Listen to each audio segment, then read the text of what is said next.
Hello everyone, a very warm welcome to you. My name is Nick. We're doing our relaxing walk the other way around this time. Apologies there's wind on the camera. These outside ones are always a little bit tricky to control. I'm currently walking through the vineyard. Well, it's a vineyard in progress anyway. I don't think we're getting any wine this year. So this walk's going to be a little bit different. It's going to be a bit more serious. Well, not that much serious really. I want to talk to you a little bit about how I got to this point in the first place. Various jobs I had, stress as well. And so you can see if you can draw any parallels to your life. There might be some parallels, there might be no parallels at all. But the channel's always about easing stress, as you know by now, so I thought it'd be nice to have a bit of a relaxing chat for a change. But you know, before I come to that, we'll probably just touch on the videos or the games that have gone up this week. Do 6 each week, not including the live streams and this video and the members vid that goes up on Sunday, which I'll come to in a moment. But yeah, we've done a collection. I've written them down here so I don't forget. Yes, I'm so busy I do tend to forget stuff. So the first one was a salt course. Remind me a little bit of the Krypton Factor, I suppose, that kids TV show where they did the assault course at the end. You must negotiate by hitting the keys to get some speed up and doing the jump button at the right time. You must negotiate an assault course and get the, it's a bit overgrown here, and get the qualifying time each time to get to the end. So that was quite a good game. Also as Jockey Wilson's Darts Compendium, that was an iffy game. As far as darts games go, I do prefer games like 180 and Wacky Darts. They seem to be my favourite ones. Well, there's a seat down there by that gate. I think I'll sit there for a bit and I'll do the round. Finish rounding it up. That seems like a good idea. On the Amiga, we looked at Cannon Fodder 2. Just checking no one's coming. It's quite nice out here today. Anyway, yes, Cannon Fodder 2, which is a sequel to Cannon Fodder, a point and click game, a strategy where you've got to direct your troops all round a map. This one's a lot harder than the first game, so I think it's really designed for people that are experts in that first game, to be honest with you. Okay, I wonder if I can put my camera on this little post.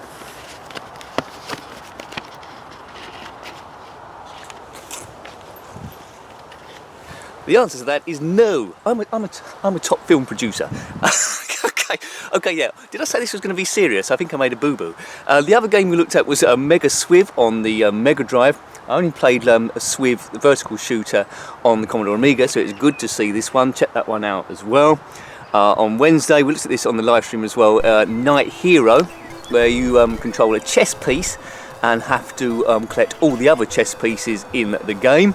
So it's over about 17 stages, culminating in collecting the board. That was quite a tricky game, but addictive as well. And the other game, well, we didn't really do another game. It was just one of the catch-up reviews videos, I should say, where we reviewed games covered on the channel on the ZX Spectrum 751 through to 800. Have a look at that if you want to see all of the games reviewed on the channel so far. We do them in bulks of 50. Click on my username, njenkin, then playlists, and then reviewed games. There we go. So I think we should go on a walk now and talk about stuff. I think so, shall we? Yeah, I think we should. Over we go, over we go. I haven't seen anyone about yet, which is a bit strange. Normally there's a few dog walkers. Perhaps this is the time. Perhaps this is the time to do it. I'm out a bit earlier this time round. Here we are.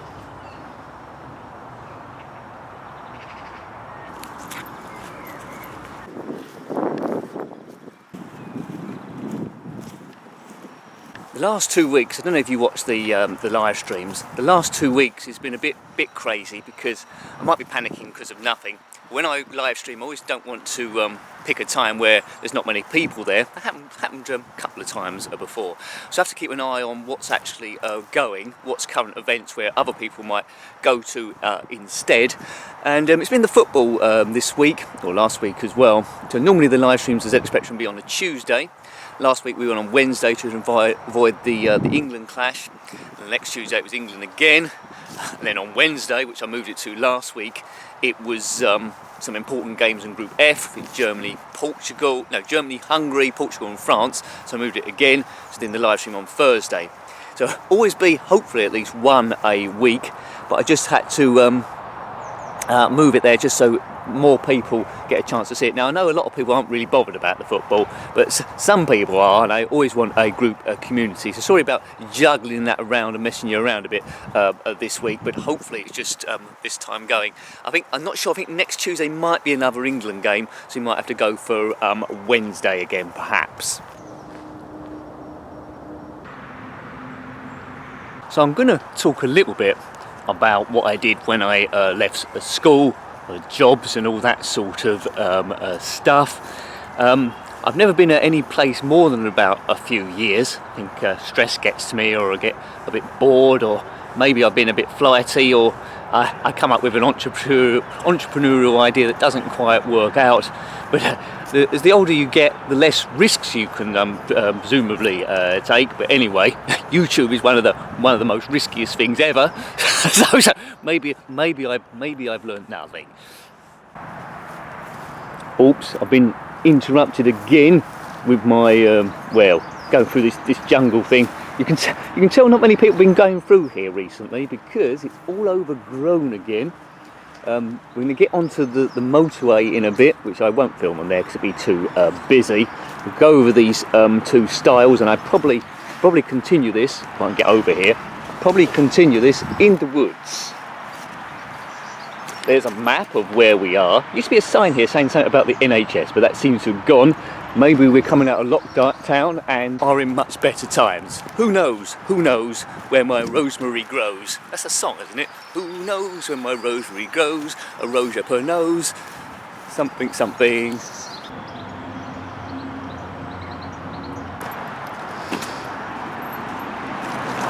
God, overgrown.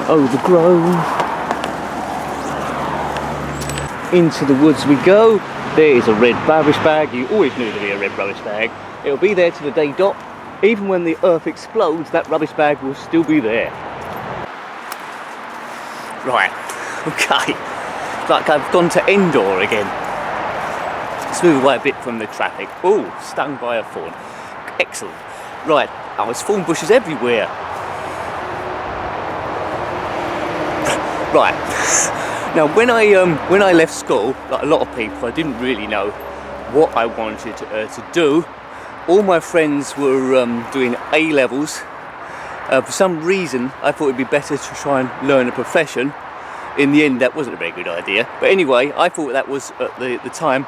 My dad was in the construction industry. He worked as a quantity surveyor, and my mother did banking.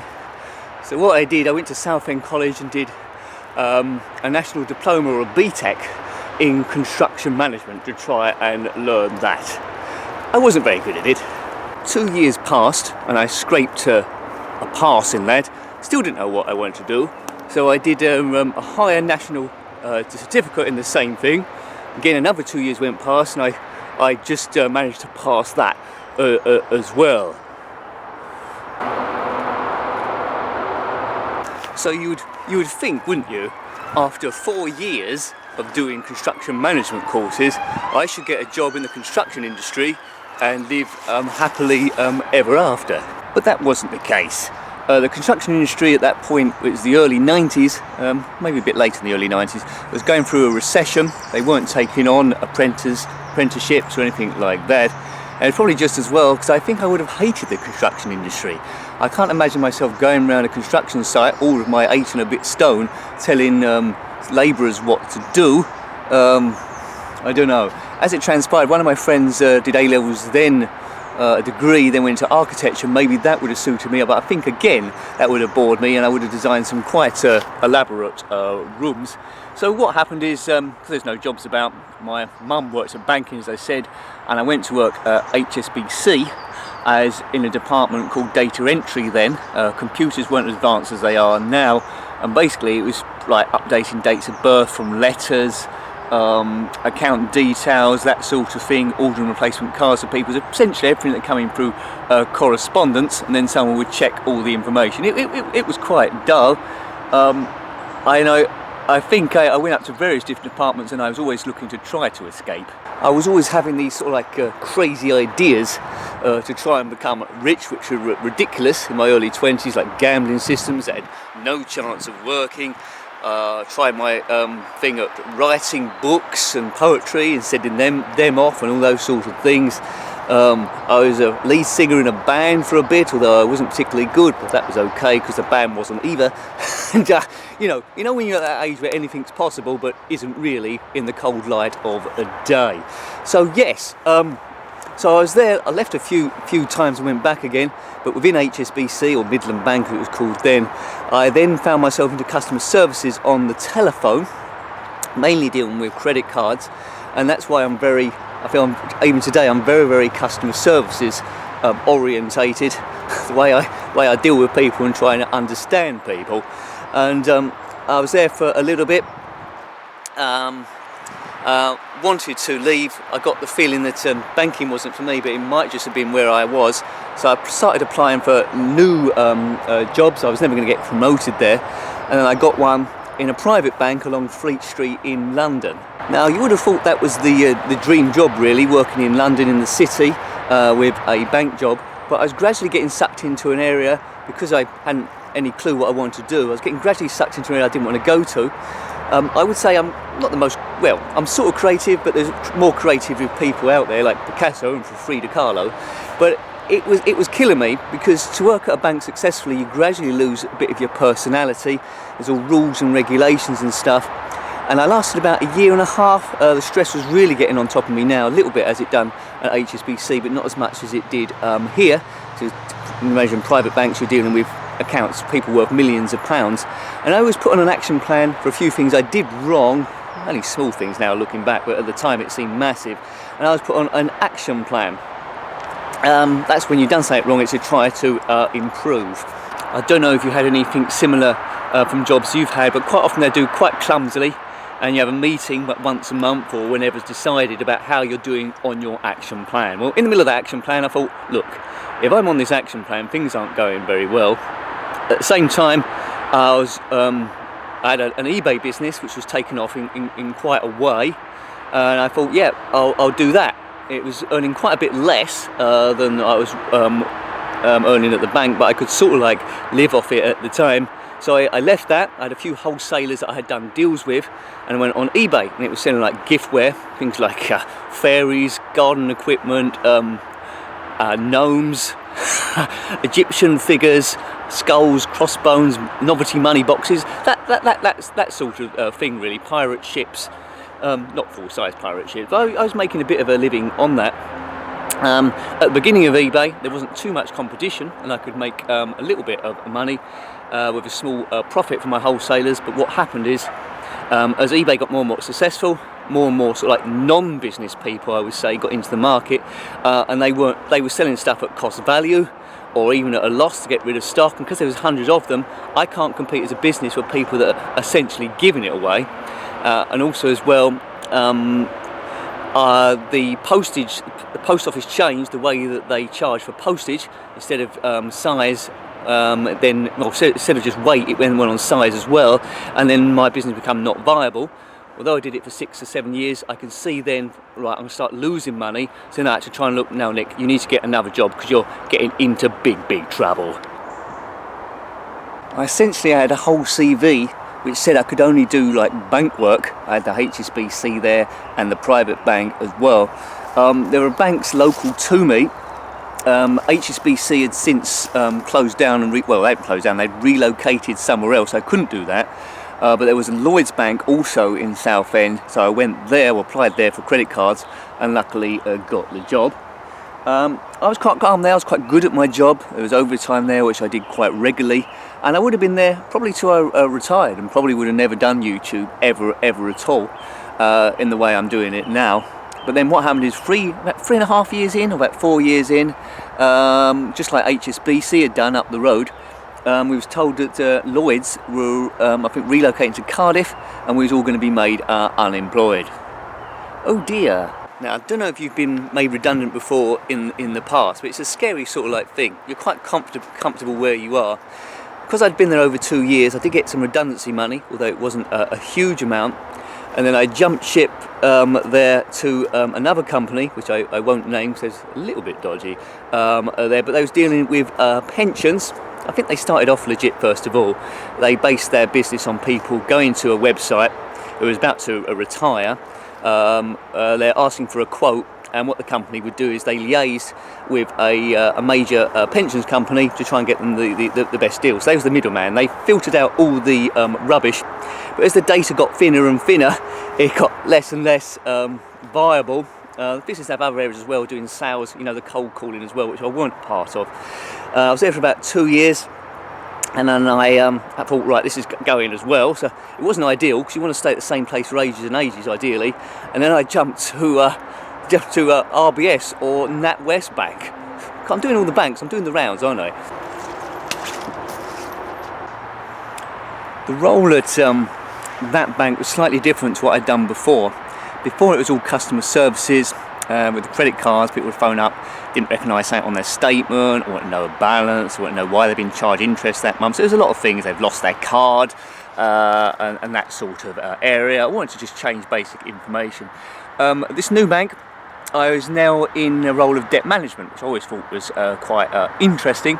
So essentially it's to do with bank accounts, loans, people whose circumstances might have changed, and they can no longer fulfill the loan or make payments on their overdraft if they're overcommitted. What the bank would do is work with the customer, run through an income and expenditure, what's going in and going out, see what can they afford, and get them on a repayment plan. So hopefully get them back on the straight and narrow without them, well, getting a marker on their name, all that sort of stuff. So that was quite interesting. Got people very, very stressed. I was quite stressed myself, so I could understand it a little bit better what they was going through. So I did that for a bit. It was at the same sort of time as well. That's when I started, pretty much when I left Lloyd's. I started much doing the YouTube as well, because I was panicking I wouldn't have any money at all. Put up a load of early videos with not really right equipment. I couldn't monetize it because you needed 1,000 subs then, but no, I don't think you did need 1,000 subs. It was something that I did. I said I wasn't going to monetize it till I got 1,000 subs. Yeah, I make things difficult for myself, don't I? Now it's a proper rule, but before it's just one I imposed upon myself. So that job went quite well. I think the department's called financial difficulties. I then progressed to an area which is slightly above that called collections, although I was never going to be a supervisor or a manager. And the collections was pretty much the same sort of thing, really, getting people on the right plans. There's a number of different plans and doing that. Now, banks had changed a lot since I was at HSBC in terms of computerisation and stuff. All calls were recorded to a word and you was monitored on calls. And despite it's very stressful in call centres. I don't know if you've ever worked in one or you do now. You only have to say one word wrong somewhere and it get monitored, or a customer complaint, because we was more into a complaint culture. And sometimes you get quite unfairly marked down, which can have a difference on your career, your job, and what you could and couldn't do, what you was earning in terms of bonuses. And I really used to stress, whoops, let's change the arms. I really used to stress really a lot about it. So I couldn't sleep. At some point, don't mind telling you, I wanted to do away with myself, but I got over that. And you know, you might have been in the situation yourself like that, but now I know it's all perspective and chemicals. You've really got to come together and talk to someone of that is the sort of like a case. Oops. And don't fall down slidey hills either. That's a good thing to do. In terms of stress support that the banks offer, it's extremely poor. At best they'll give you a number to ring, which not many people will ring, because it takes courage and strength to do that, on a point where people are a bit suspicious of that as well. Now, the only thing that was really keeping me going when I was talking to people about debt management was my colleagues around me who were in the same boat. So when I was stressed in the office, I could go and make someone laugh between a call, or they have a conversation with them and get things back into perspective. Then COVID come along and we was all working from home. You no longer had your colleagues around you. It was just you actually in your house on your main computer that you associated with enjoyment. But instead of enjoyment, I was using that computer to take phone calls for the bank. Now they were still recorded, and it's a very lonely job when you've got someone, you're talking to people in tears. It's a difficult job, and I've got no one to talk to now. Occasionally we would have Skype meetings, I think once a day or once a week, but it wasn't the same thing. It felt like it's being monitored. Potentially people say their internet would go down, and so you had more calls coming through, and I just didn't like it. The stress got on me. I thought, that's it, I'm going. I didn't have a job to go to. It was reckless. YouTube, I hadn't done any live streams yet on YouTube. I just think, you know, when you make irrational decisions, the stress was so much that I just emailed it, so I don't want to do this anymore. I had some holiday left, and they let me have that, and I pretended the rest of the days my internet didn't work, and then I was gone. Looking back on it, it's absolutely crazy. I don't know how I got away with that, but you guys rescued me to a degree, so thank you. For 3 months, I focused everything on YouTube. I got up early, do the videos every working day. I was trying to do something a bit different, but it was all about revenue coming into the channel, which improved a little bit, but not by a great deal. And I was living off my savings, still am a bit, and that was going down. And I felt like, right, I need to get a job, any job, part-time job, anything. I don't want to go back to banking, because that's the problem I'm continuously made. I would leave banking and then go to another bank, which is saying it isn't the place, it's the actual structure. All banks are going to be roughly the same. I think I was at Metro Bank as well within that, before RBS, there along the King's Road in Chelsea, which was pretty good money. But, you know, you've got to forget about that. It's all about your health. Yeah. And it was last May, without really the right technology or setup, under a recommendation, I started doing the live streams. Now, a few of you were there in those live streams. We had very, very low internet. They have, I think, 0.6 upload speed, and we got through it for a few of them, but they weren't that great, were they? But we had a bit of fun. There was a lot of buffering as well, so thank you to those people that adopted those early. You can still see those in the playlist. There's 360 live streams. Thank you. And then due to the money that come in there, I was able to upgrade the broadband, which I still can at the moment. So we've done live streams, and that brought a bit of extra revenue in, and it still wasn't quite enough for where I was. Let's just sit down here. So I managed to get then a job at a local supermarket. Now, you might think that's a bit of a climb down from where I was in banking, but you've got to remember it is all about stress again. So it was a part-time job on grocery for 20 hours a week.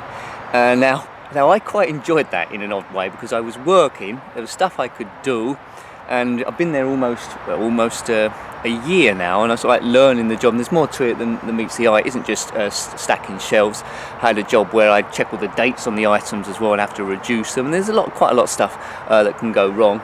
And no matter what you're doing work-wise, you can take pride in your job and try and make it better and better. So no matter what you're doing, just be the best that you possibly can. So I didn't mind that.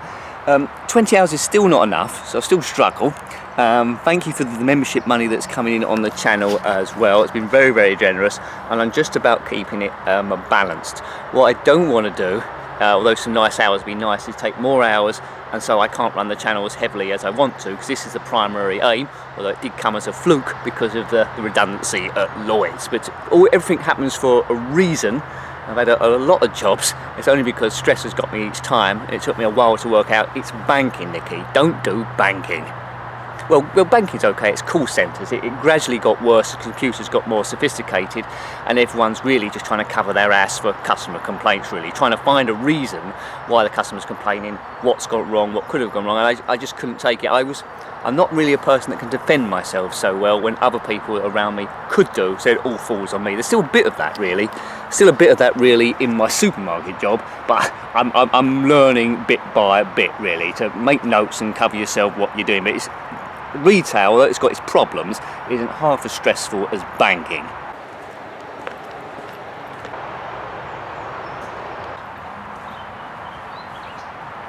And that pretty much takes me up to where I am now as a 46-year-old something, coming up to being 47. So, you know, it's been a meandering path. I don't know if you're a similar age to me, or maybe older, maybe a bit younger, but things will move. But I think you need to do the best for stress, really, because you can earn the most money in the world, but if you you've got that stress. You can be time rich and, I don't know what I'm saying really, it's a crazy world. You can be time rich or you could be money rich. It's probably best to be somewhere in the middle. I'm still working at it. I'm sure I'll get this working in some shape or form. We'll come to the members in a minute, so thank you there, people that have been supporting me in this journey. Everyone experienced stress slightly different, been on slightly paths, so it's impossible to understand exactly what someone else is going through, but you can take parallels from your own life and try and understand what's going through. I know a lot of us do suffer from stress, so when it comes to the live streams in particular, I do try and lift people, and there we go.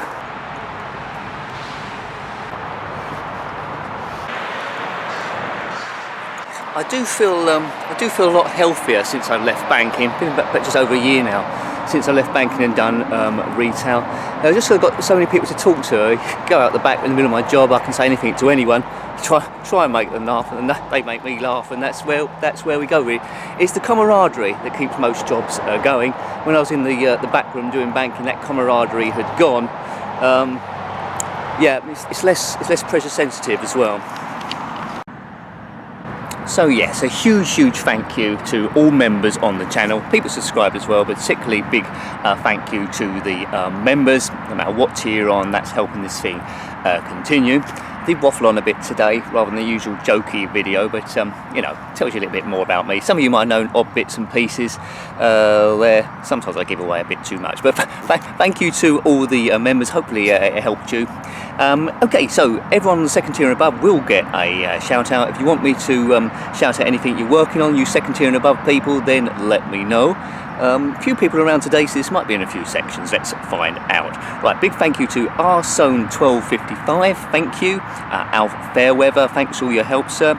Una Bjonsson, Jason Smith, Greyhawk2, thank you Greyhawk2, Stu Who and Nikki S.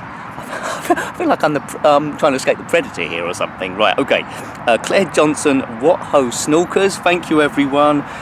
John Roby, Jeffrey Searby, thank you, hope you're well. Steve Norman, now we all know Steve Norman's blog, don't we? You don't know Steve Norman's blog? Well, I better shout it out then. It's retroarcadia.blog. That's retroarcadia.blog.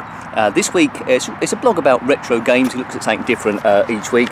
This time he's looking at Rodland on the NES. It's an arcade conversion.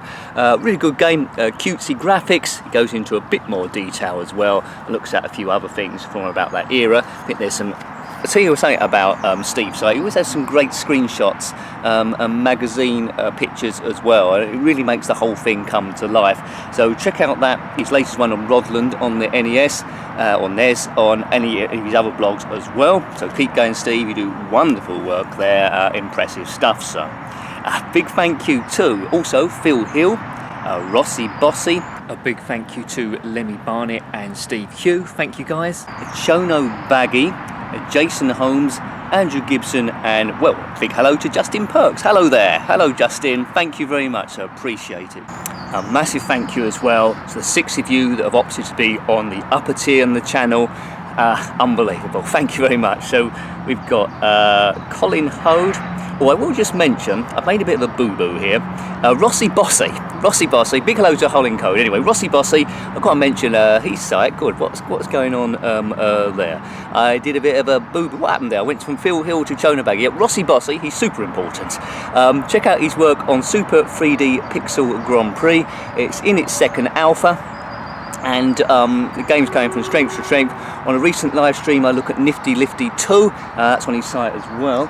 That's for free if you want to play that while you're waiting for Super 3D Pixel Grand Prix. And there's Re-Enduro as well. Sorry, I almost missed you out, Rossi, but I didn't quite. You're unmissable, sir.